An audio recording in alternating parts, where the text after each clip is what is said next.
Вітаю, друзі. Ну що, давайте поговоримо про важливі речі. Тиждень тому мої друзі мені скинули декілька фото. Друзі, побратими, які сьогодні воюють, показали, що є людина, яка розірвала цю омерту, це мовчання навколо питання строків служби. Олександр Москалюк тиждень тому вимагав на Майдані у депутатів прийняття чітких термінів служби в армії. Фактично вимагав виконання закону. І терміни служби повинні були прийняті ще до кінця 2024 року. Це затвердив парламент. Але термінів служби досі немає. Давайте поговоримо з людиною, яка, відверто відчайдух, вийшла на Майдан з одиночним пікетом, використовуючи для це свою відпустку з армії. Пане Олександре, вітаю вас. Вітаю, Борислав. Олександре, скажіть мені, будь ласка, перше, скільки часу ви в Збройних силах України? З першого дня, 24-го, 22-го року, я добровольцем добровільно прийшов до центру комплектування. Першим, нікого ще не було. У своєму місті Вознесенськ підійшов до відповідної особи, представився так і так, хочу, мені відмовили, тому що я списаний повністю, я не служив в армії, там така корішочок, що я там не можу служити. Я спитав, що мені робити. Мені кажуть, варіант один, якщо дуже хочеш, можеш йти туди-то в ТРО, тобто захищати рідне місто, бо що я прийшов іменно в військкомат. Ну і усе, пішов і воюю до сих пір. Там дуже такий цікавий символічний момент.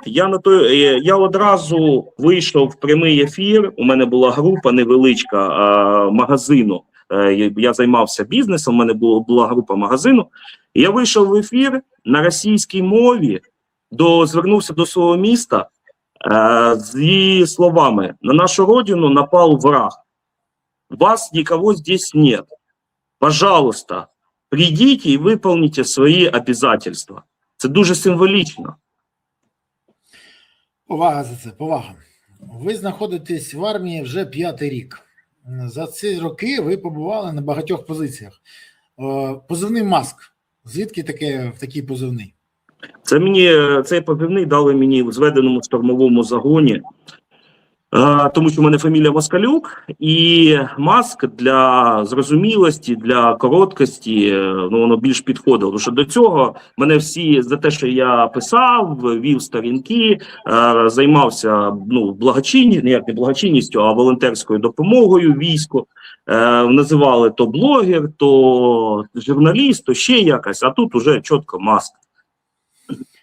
Зрозуміло. Якось наклало на вас ця історія, цей позивний історію, чи ні, не було такого? Позивний, як сказати, не наклало, була цікава така штука, найтяжчий мій вихід перед Вугледаром, там район Богоявленки.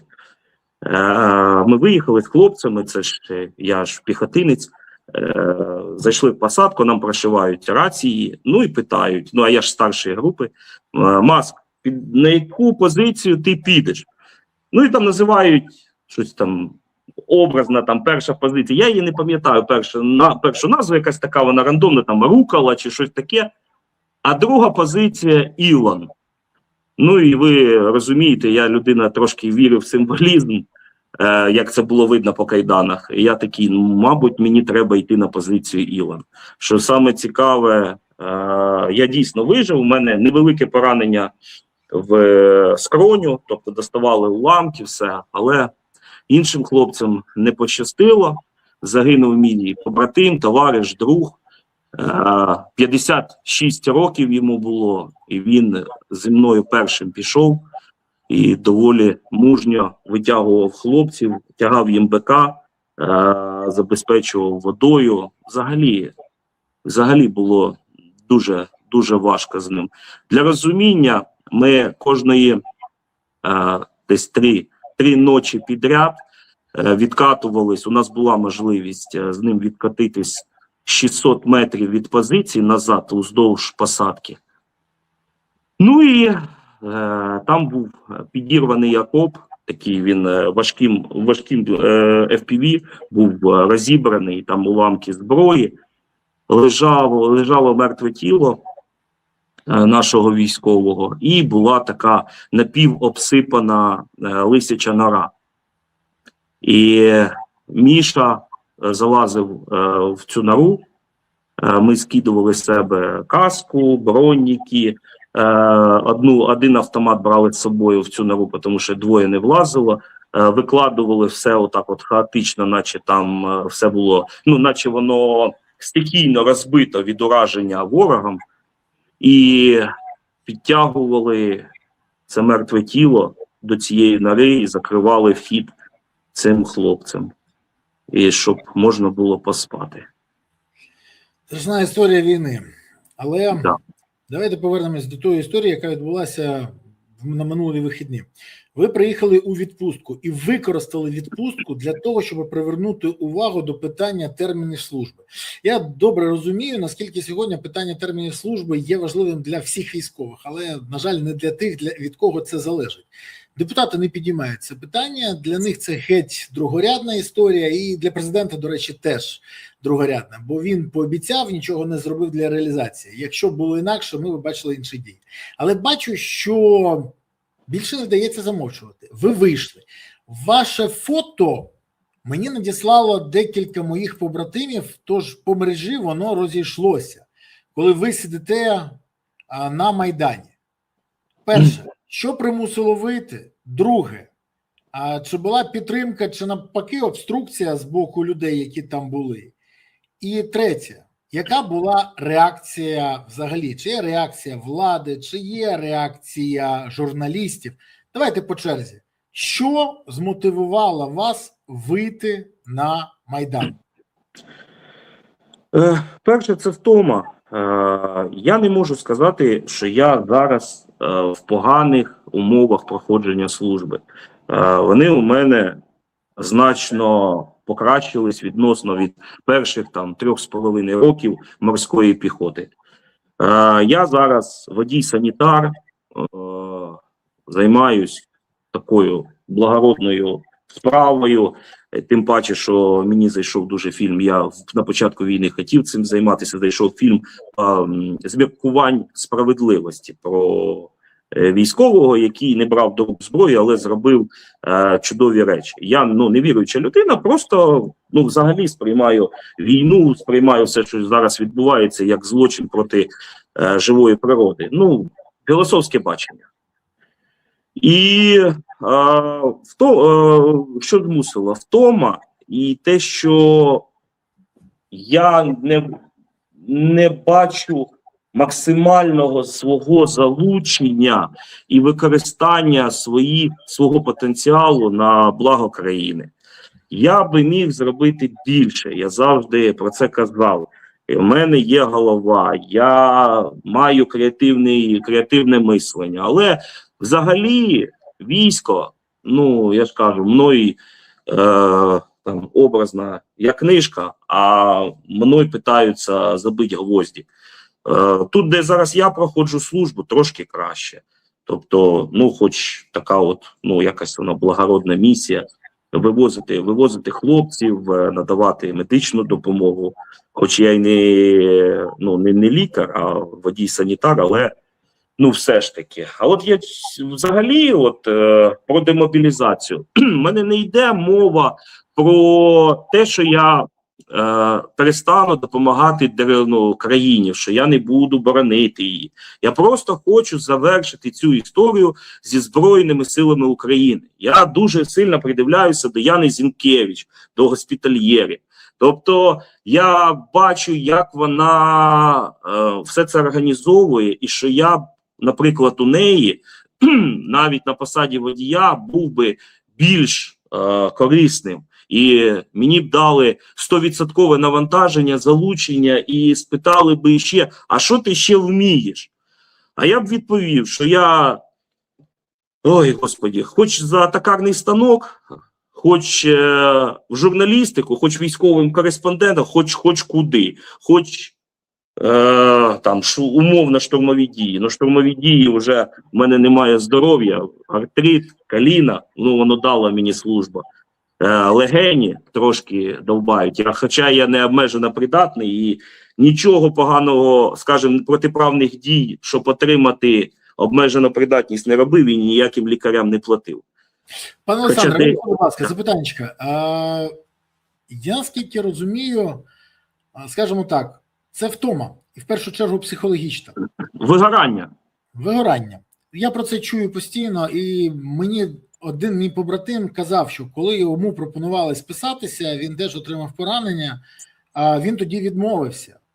При тому він сказав, чесно кажу, виключно з меркантильних інтересів, ну тому що нема куди повертатися, місто моє захоплене, я отут разом з армією повернусь. Зараз каже, ну не списують тих, хто тоді кого туди списували, і каже, якщо б була зараз можливість, я би пішов, бо я втомився, і я хочу, щоб мене замінили.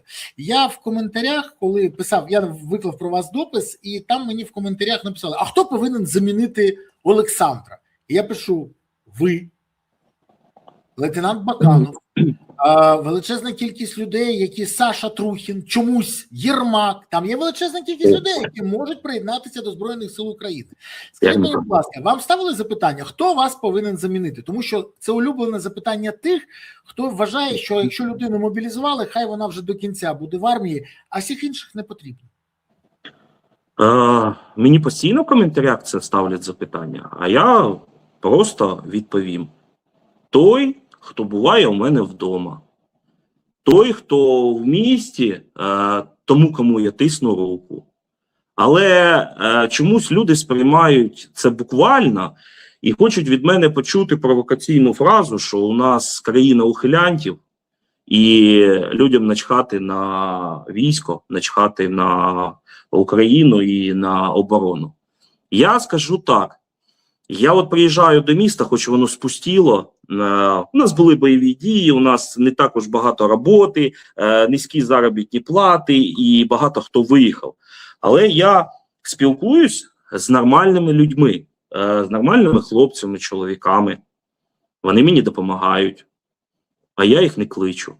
Я їх не кличу. Не зову у військо, тому що загалом, не конкретно там до якогось підрозділу або ще щось. Яка картинка на зараз є? Я, доброволець, закликав усіх боронити країну, йти у військо, бити, нищити ворога. І по факту я раб. Я не можу вийти звідси, окрім як уперед ногами. Я не можу реалізувати свої здібності, я не можу надати 100% віддачу для нашої спільної справи. Ну, слава Богу, зараз я хоч водій санітар. Ну, я можу... А скажіть, будь ласка, як до цього ставляться ваші побратими? До моїх поглядів? Ні, до вашого одиночного пікету. Ну, вражені. Вражені, вони завжди казали, що ну, тебе турбують багато питань, плюс я ніколи не був аполітичний, я ніколи не був осторонь, що в країні. І вони щось таке очікували від мене, і що я буду на віду, буду займатися цим. Але то конкретно от в такому ніхто не очікував. Дзвонили, дякували, казали, що молодець, правильно, що підняв питання, таке актуальне питання. І було декілька дзвінків нерозуміння символізму кайданів на пікселю. І я пояснював, що це не приниження пікселя, це не приниження військового, це демонстрація того стану, в якому ми є. І ще запитували, чому, все ж таки, чому босячи. Насамперед я хотів продемонструвати рівень матеріального забезпечення військових тим, що я босоніж. До прикладу, я перед відпусткою закрив свою кредитку. І вона у мене за відпустку, вона у мене вже знову пуста. Тобто кількість, ну тобто кошти, які нам платять, ну їх просто недостатньо для того, щоб вирішувати питання за моєї відсутності суто грошима.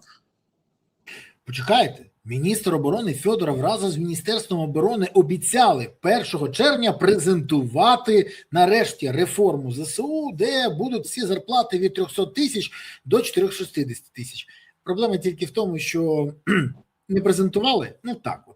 А всі депутати від Ніни Южаніної до Ярослава Железняка визнають, що грошей на це немає. На єдиний телемарафон є, до речі, на єбачок є, на кешбеки є, на все, де це все є, а на зарплати от військовим якось немає. Є на зарплати депутатам, до речі, слуги народу підняли собі зарплат, є на зарплати СБУ і іншим. А от про військових, ну, мабуть, це дрібниці, які їх не дуже цікавлять, тому що особисто в величезній кількості депутатів ані вони, ані їх рідні не причетні до Сил оборони України. До речі, я знаю сам, в кого з народних депутатів служать діти або чоловіки. Я знаю це, тому що, ну, якби спілкуємось. При тому служать, скажімо відверто, не в штабі, а в дуже проблемних містах. Але це одиниці, і вони не можуть повпливати на загальну ситуацію. Я знаю, що Роман Костенко б'ється за цю історію і намагається добитися, пояснюючи, що якщо депутати це не розуміють, то можуть зрозуміти так, якщо у військових відсутня мотивація, то прийдуть росіяни просто, і тоді приймуть свої рішення, і будуть в рублях виплачувати зарплатню. Да. Вибачте, що вас перебиваю. А ні, я вам зараз говорю. Дивіться, на орендованому автомобілі чистий дохід таксиста в Києві 45-50 тисяч. Зараз, якщо ти не виконуєш бойове завдання на першій лінії, наприклад, там просто поза третьою лінією вивозиш поки там скалічених хлопців там в лікарню, з лікарні на вокзал, займаєшся документами, прочого, то в кращому випадку будеш отримувати 50 тисяч. Якщо ти поїхав, наприклад, ну там в Центральну Україну, провести навчання там по марчу з тактичної там медицини, і знаходишся там, наприклад, місяць. За це все ти отримуєш голу зарплату 21 тисячу гривень. На зараз українське військо, ну я не можна так казати, я скажу за себе. На зараз я бомж. Матеріальний бомж. І заробітна плата дружини, у неї там вона вчитель, у неї класність, стаж, все. Вона на нашій родині, вона нам ну досить сильно допомагає. Тобто вона наше підспор'я. Вибачте, будь ласка, питання. На тих позиціях, які ви зараз буваєте, там є загроза життю? Там, де навіть я живу, загроза життю, там спокійно. Я запитую, там, де ви буваєте, є загроза життю? Ні, зараз? Для розуміння, там, де я несу чергування, і там заробітна плата ну, 100 тисяч. Але не може кожен бути постійно на 100 тисячах. Ніяк. Ви ж поясніть, що це треба бути весь місяць там, щоб отримати... Весь місяць. Зараз йде вирахування. Якщо ти там був 10 діб, тобто ці 10 діб множиться на 3,5, і ти отримаєш 35 тисяч до основного грошового забезпечення. І все. Але якщо у тебе є там медпункт, якісь документальні справи, відремонтувати авто, на якому ти їздиш на чергування, замінити антени РЕП, там щось, ну взагалі щось зробити, це все не на сотки. І скидаємося ми постійно, скидаємось, тому що то треба. І волонтери нам допомагають. На 5-му році війни нам постійно допомагають волонтери. Це вже смішно. Це не смішно, тому що коли ми починали всю цю історію з допомогою армії, ми впевнені були, треба підтримати рік, 2, ну 3, а далі держава вже вибудовує ці ланцюжки і буде забезпечувати. На жаль, ми побачили, що це не відбулося. Скажіть, будь ласка, ваш пікет на Хрещатику, на Майдані, на Хрещатику, на Майдані, але як реагували люди? Там дуже, кстати, дуже, до речі, цікавий момент був. Поки я стояв, щось психологічне в людях, чого я не розумію. Люди не дуже підходили. Одиниці, у кого хто конкретно загинув, пропав, то отакі там жінки, чоловіки там або діти, вони підходили, але дуже мало. А вже коли я сів, стали підходити всі. Тобто щось психологічне, типу я зверху, ти знизу, якоїсь типу як загрози немає, чи більш воно зрозуміло стало, ну от такого плану. Ще хочу сказати, там, от скільки я стояв, кожні півгодини на коліна веземо героя. Морально-психологічно це важко. Особливо, коли ти не просто пройшовся, подивився на площу і на кількість прапорців і пішов там пити Кока-Колу або їсти бургер. А коли ти там стоїш з конкретними своїми вимогами, себе докручуєш морально, і тут на коліна героя веземо. Півгодини на коліна героя веземо. Плачуть жінки, оці чорні одіяння, оця я був рік тому в Києві, оця, як воно, в геометричній прогресії збільшена кількість фотографій, оцих пропорцій, ленточок, кількість оцих фотографій, скільки підходило скалічених іменно хлопців, які ми розуміємо, що ти тут стоїш, чому, там, дякую, може водички, все. Воно морально-психологічно дуже важко. Ой, я вас розумію дуже добре. Але скажіть, будь ласка, до вас, мабуть, масово підходили журналісти, бо це це подія, і вашу позицію треба було висвітлити і показати, що відбувається. Я ж там впевнений, що не тільки підходили, брали інтерв'ю, коментарі, в масово ЗМІ з'явилася інформація. Я використовую сарказм, тому що знаю ситуацію. Я думав, може щось з телефону. Що справді, чи звертались ви до когось, чи зверталися до вас, чи висвітлювали цю інформацію? Тому що я був здивований, я справді був здивований. Окрім Європейської солідарності, до мене ніхто не звертався. Після цього я ж написав відкритий лист, зі мною зв'язались депутати Верховної Ради, запропонували варіанти, як можна ще донести до монобільшості мій заклик. Тобто от вони реально допомогли і вступили зі мною в діалог. А ніяких ЗМІ взагалі нічого. Тобто медійне поле країни знаходиться під жорстким контролем. І я так розумію, що навіть блогери, які досить, скажімо, впливові, вони не хочуть заходити на заборонені теми, щоб їх чи не мобілізували, чи там, як зараз скандали, не мобілізували їхніх дітей. Так, дивіться, я що прев'ю, так мені людина написала, я би написав про це, але тобі добре, ти був вже ЗСУ, і ти списаний, він мені пише. А от якщо б, каже, я напишу, я знаю, що завтра мені скажуть. Ну так давай, вперед, заміни Олександра. Вам не здається, що це велика проблема в державній політиці, внутрішній політиці, коли люди все розуміють, але є страх перед мобілізацією?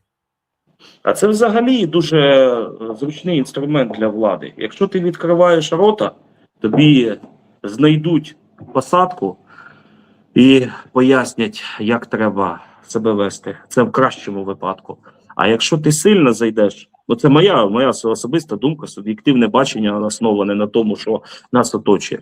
А якщо сильно перегнеш палицю, то зайдеш, скажімо так, в штурмові дії в одиночному варіанті без виходу, і останнє, що почують твої родичі, це пливе кача на Майдані. І то не факт, що на Майдані. Ну, зато потім ті, хто не хочуть приймати закон про терміни служби, будуть казати, що ви герой, і що хоч ваші погляди не співпадали, але ви були на одній хвилі. Я, до речі, і таке чув. Про себе, до речі, теж. Але питання про вас. Скажіть мені, будь ласка, як ви вважаєте, що може примусити дійсно підняти тему і нарешті затвердити терміни служби в армії? Тому що це ж говорив і президент, це говорив і міністр оборони, Але далі слів нікуди не пішло. В 24-му році депутати проголосували, що повинні прийняти, що Міноборони повинен подати закон, прийняти закон в 24-му році. 26-й рік. Вже порушення закону пряме, але ніхто це не хоче ініціювати. Є два питання чому. Дві причини, вибачте. Перша причина. Дійсно, для того, щоб 100 тисяч, наприклад, демобілізувати, треба 110-120 мобілізувати. А для цього треба змінювати підходи до мобілізації, до навчання, забезпечення, до всього. Друге питання. Питання СЗЧ. Те ж саме. Для того, щоб повернути частину людей, тоді може буде когось демобілізувати. Чому влада не займається цим? Як ви вважаєте? Дійсно. І чи можна, до речі, вирішити питання СЗЧ? У вас взагалі були думки про СЗЧ? Я був 7 місяців в СЗЧ. Там дуже багато цікавого. А розкажіть. Те, що я бачив, як я пішов. Та як? По-перше, я пішов не з позиції. Я пішов уже коли нас вивели, коли, так би мовити, мене стали розглядати вже як людину, яку відправляють на офіцерські курси. І я поїхав на ці офіцерські курси, але на півдороги я розвернувся, прям фізично розвернувся на автомобілі, приїхав назад, здав зброю, написав рапорт про складання зброї, недовіру вище політичному керівництву країни, в тому числі військовому. Потиснув руку тим офіцерам, яким довіряв, і пішов, і поїхав додому. Мене попросили, я збирався... Вибачте, будь ласка, а що вас примусило розвернутися? Яка думка? Що сталося? По-перше, у нас від роти нікого не лишилося. Нас Сирський, ефективний наш підрозділ, Сирський, зірвав з того місця, де ми були боєздатні, надефективні і знали справу досконало. Він нас зірвав за 2 доби, і ми ледь не на човнах поїхали в Вугледар. Отак от. І у нас перебила, без перебільшення, фізично ліквідувала півроти. Це я говорив в межах роти, а нас бригаду вивели. Ледь не перебила півроти. Молоді хлопці через цей хаос побігли в СЗЧ. І, до речі, їх ніхто не звинувачував. Хтось на госпіталь, типу я. А хтось, поки я вже був в госпіталі, доходив в посадках далі. І що, я вийшов, мені дали відпустку 15 діб, я був з лікарні, там відновився, приїхав, я думаю, буде порядок.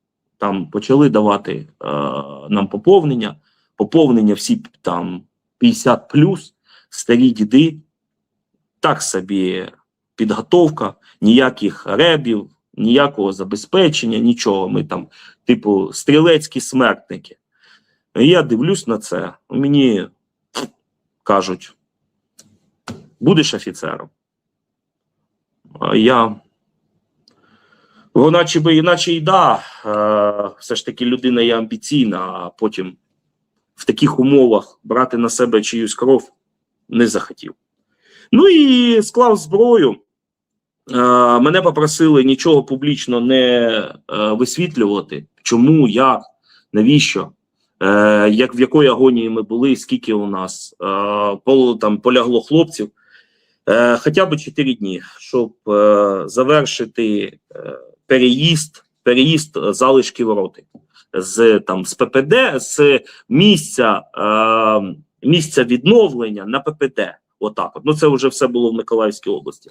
Я 4 дні посидів вдома, потім спитав, ви переїхали? Вони сказали, так, переїхали. І я записав відеозвернення, де сказав, що мій вчинок ганебний, що я ніколи не думав, що я піду в СЗЧ, що Сирський міснік, що він негідний керівник нашого війська, що у нас надзвичайно великі втрати, і я не хочу більше служити в ЗСУ. І зразу сів на автобус, поїхав в Київ. Без грошей, тому що я вийшов з вийшов з армії з мінус 140 тисяч гривень на кредитки. Поїхав в Київ, щоб заробляти гроші.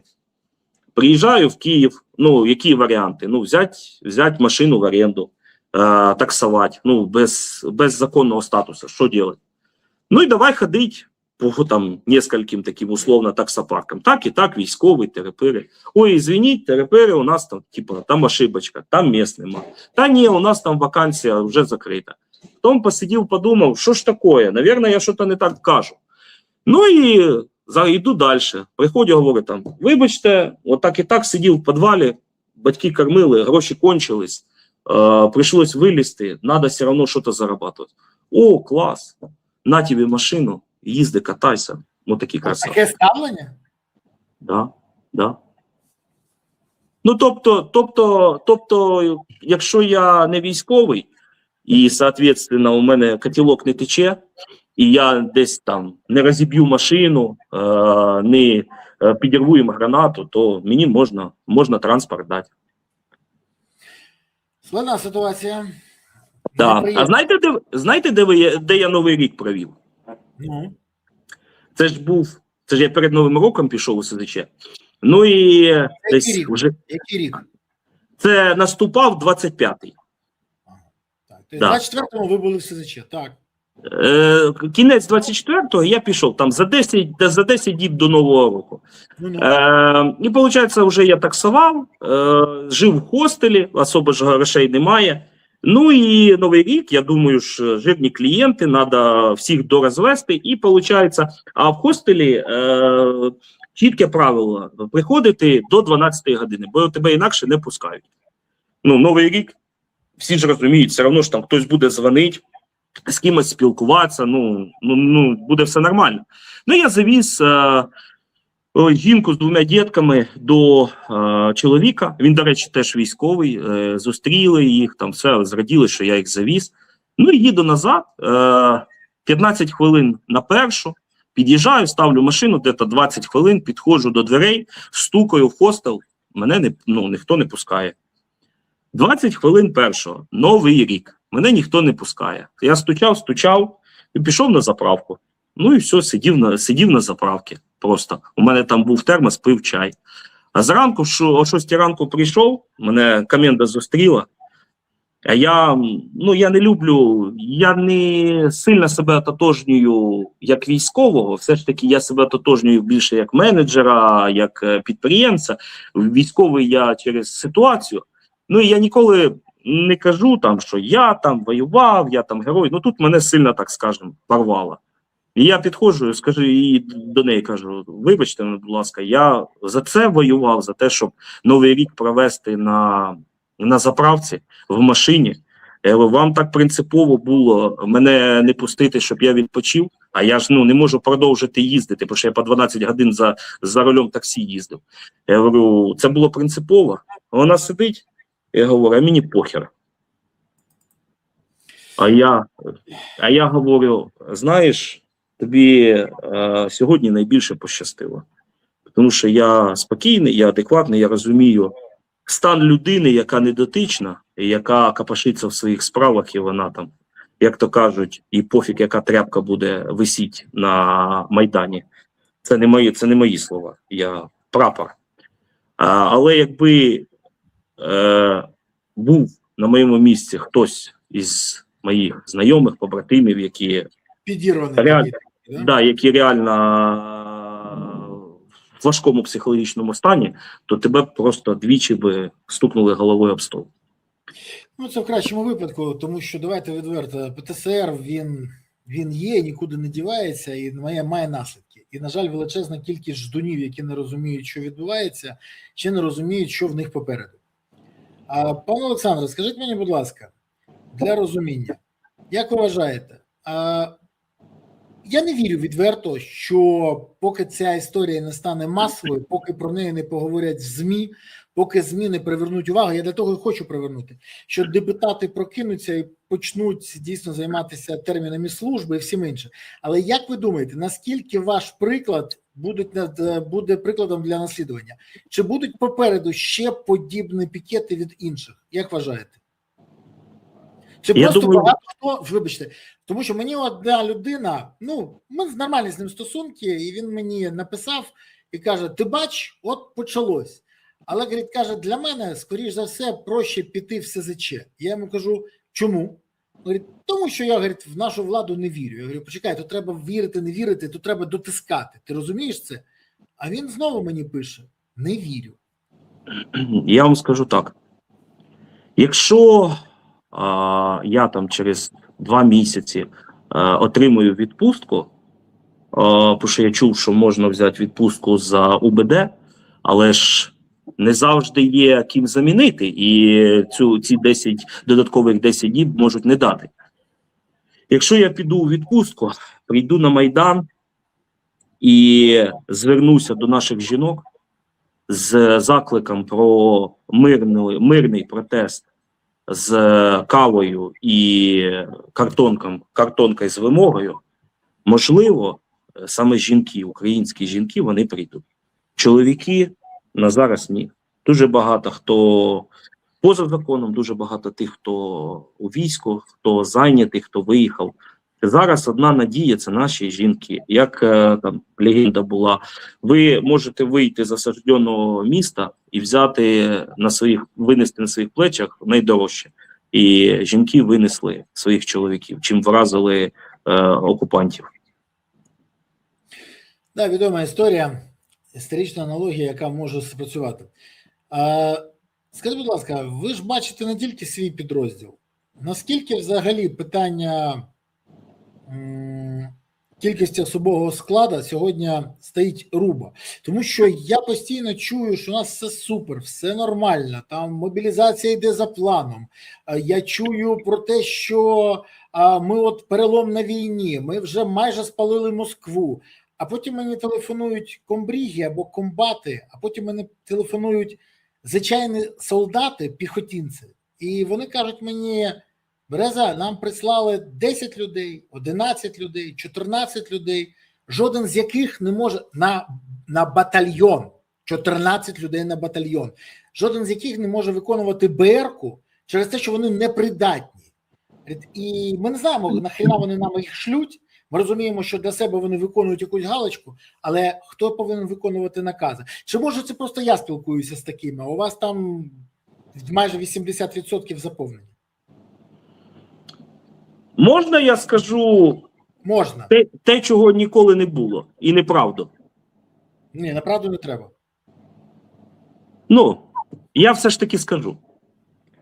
Колись Сирський якомусь підрозділу дав карт-бланш на набір особового складу за особистим дозволом і дорученням, що цей підрозділ заходить на будь-який брез, і перед ним всі стеляться і дають найкращих. Оцього ж ніколи не було. І підтвердження... Ми навіть не знаємо, про який підрозділ йде мова. І ми навіть не знаємо, про який підрозділ йде мова. І заходить цей підрозділ на брез і каже: отак, ми, бойова одиниця, ми робимо реальні речі, у нас розпорядження, ви нам повинні дати. А вони йому кажуть: ну, повинні, ну от хай хто нас повинив, то і народить. Беріть все, що бачите.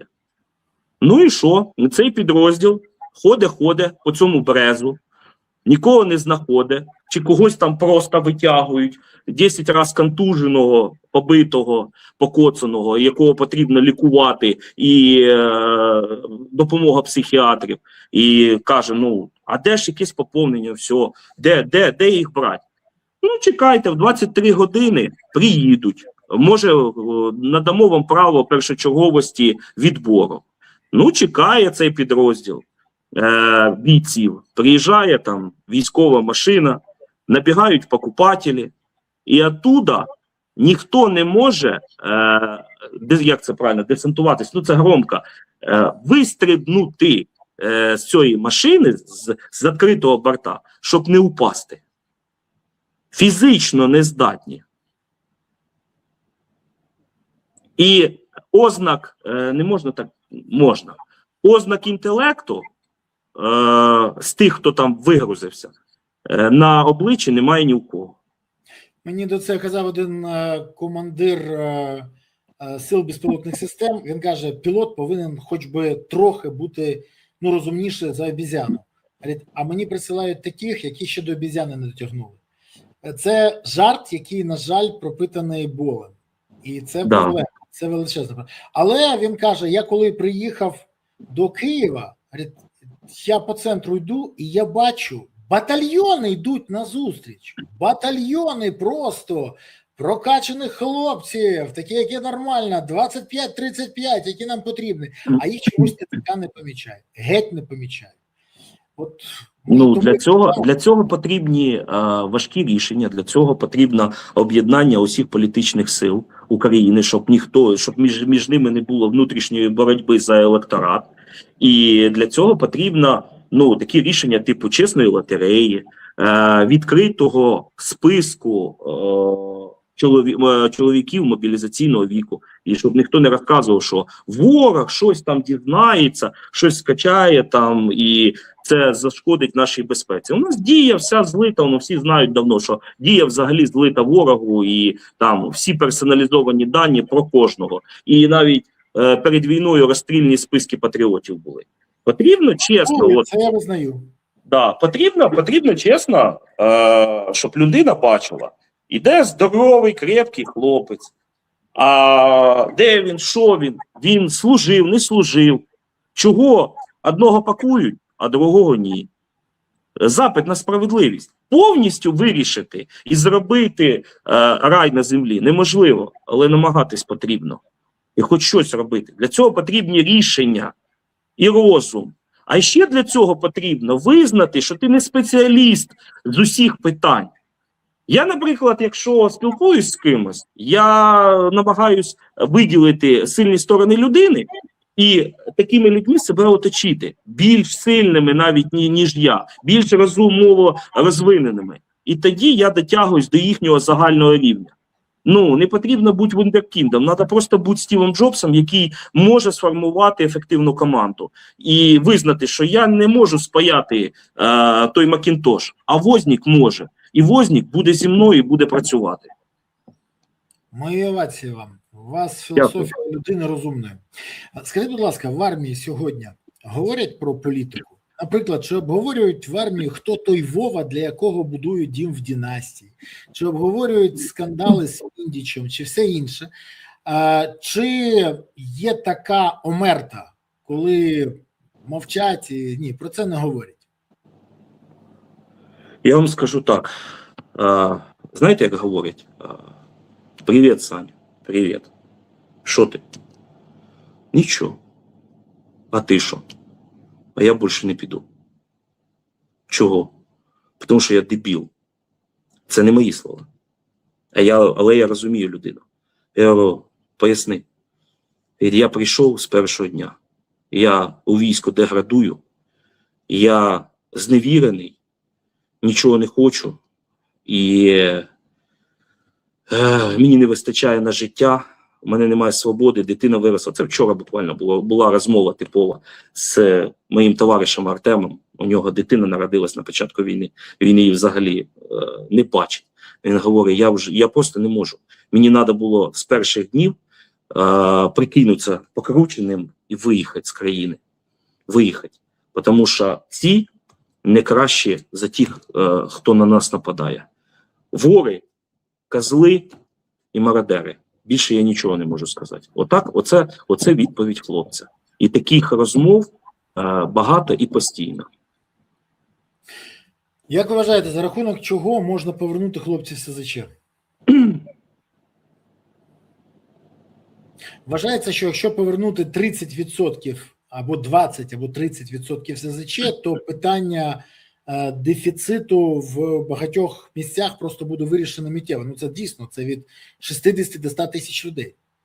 Дивіться, перше, у нас усі бояться через неправильну інформаційну кампанію, через бардак у війську, через взагалі відсутність довіри до влади, усі бояться, що його відправлять на м'ясний штурм, і він, вибачте, скопититься дуже швидко. Це провалена роз'яснювальна робота. Раз. Друге. А це можна виправити? Вибачте, це ж можна виправити.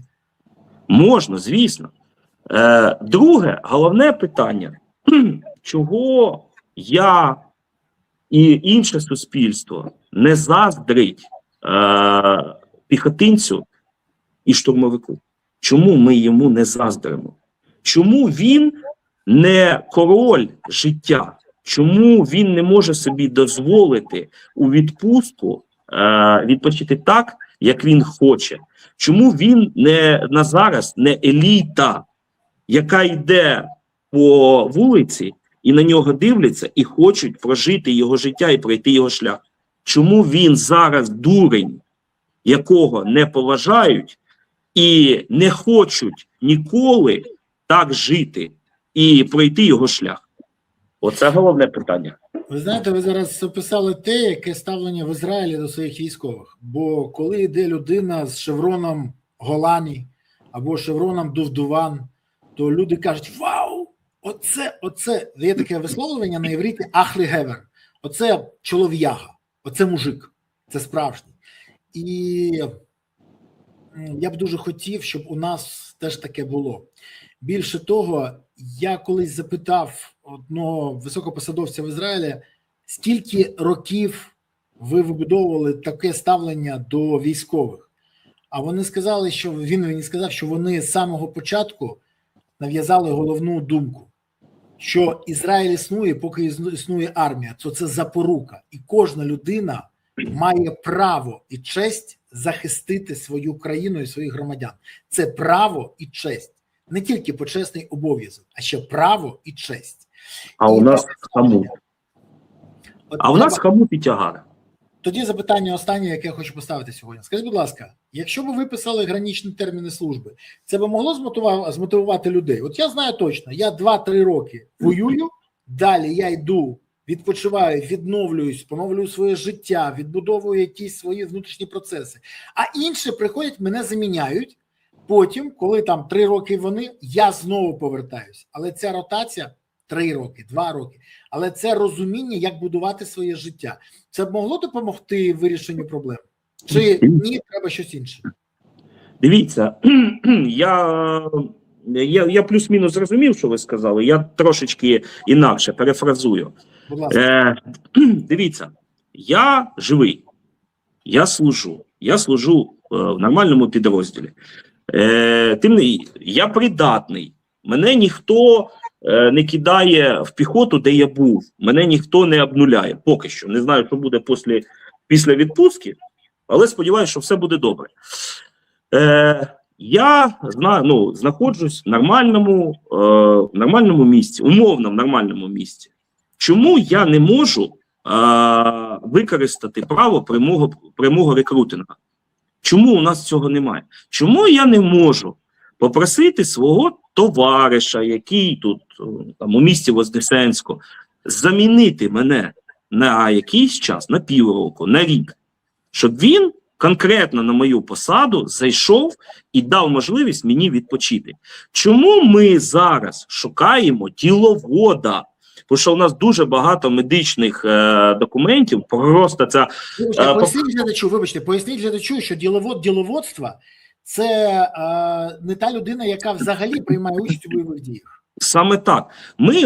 Зараз ми шукаємо діловода, який нам буде вести усю документацію. Парадокс в тому, що нам потрібно, я не розумію, навіщо діловода заганять у військо, щоб він був військовий, чи вона була військовослужбовцем. Це раз. Друге, чому ми не можемо 100% гарантувати, що така-та людина прийде до нас саме діловодом? Я розумію зустрічне запитання про те, що тоді ніхто не захоче йти в піхоту. Стоп! Ми вирішимо питання усі, окрім піхоти, і виокремлемо, я букву «Р» не вимовляю, вибачте, відокремлемо питання піхоти, в яку не хочуть йти, бояться. І вже будемо вирішувати суто питання піхоти. Грошовим забезпеченням, особистим захистом, тобто там реби, амуніція, автомобілі і проче. І будемо працювати саме, ну, як це сказати, точково. Все це вирішується, потрібно шукати варіанти, потрібно роз'яснювати, гарантувати і вести людей до конкретно, відповідати за свої слова і не давати приводу до того, щоб людина сумнівалась у війську. Ой, ну що я можу сказати? У вас є бачення, є розуміння. До речі, таке розуміння я бачив ще у деяких людей, але проблема в тому, що від вашого розуміння поки ваше розуміння не впливає на те, щоб депутати проголосували за потрібні зміни в закон. Сподіваюся, що все ж таки це відео приверне увагу до ситуації. Це не буде останньою краплею, але якщо просто чекати, можна не дочекатися. І я вважаю, що це питання треба підіймати. Більше того, не лише підіймати, а й вирішувати. Ну, вам хочу подякувати за дві речі. За сміливість, за те, що ви прийняли таке рішення, і за те, що ви не хочете залишитися осторонь від вирішення проблем країни. А і за службу це окрема подяка. Дякую, що служите. Я завершу. Будь ласка. Я б хотів звернутися до людей, які чогось хочуть, про щось мріють або не наважуються. Настане кожного настане, це ті ідеали, які я сповідую. У кожного настане той час, коли життя тебе спросить, на що ти готовий піти задля своєї мети, задля своєї мрії, задля свого життя. І в цей момент потрібно буде чесно відповісти і діяти. У кожного буде така можливість, або була. Так от, я вам гарантую, що мені життя надасть можливість встати на трибуні Верховної Ради і сказати прямо в очі нашій діючій монобільшості про те, як вони нас зрадили, забули, ігнорують і не виконують своїх прямих обов'язків. І це кажу вам я, рядовий військовослужбовець з простими батьками Олександр Москалюк. Дякую. Пане Олександре, дякую вам.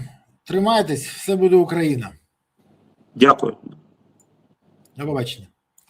Друзі, ну що, ви подивилися цей ефір. А далі працюйте з інформацією і працюйте, використовуючи критичне мислення і вміння аналізувати. І пам'ятайте, що якщо не підтримувати ЗСУ, країна зникне. Бо єдина сила, яка є запорукою того, що Україна є майбутнє, це Збройні Сили України.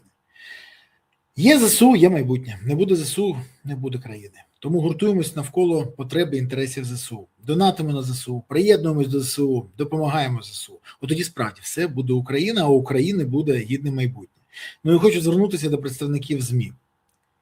Піднімайте цю тему, не бійтесь. Воно того варте. Нам потрібно рятувати країну. Нам потрібно вирішувати ці проблеми. Мовчання робить ситуацію тільки гіршою. Дякую, що дивились, підписались, поставили вподобайки, прокоментували і поширили відео. Дякую, що були з нами сьогодні.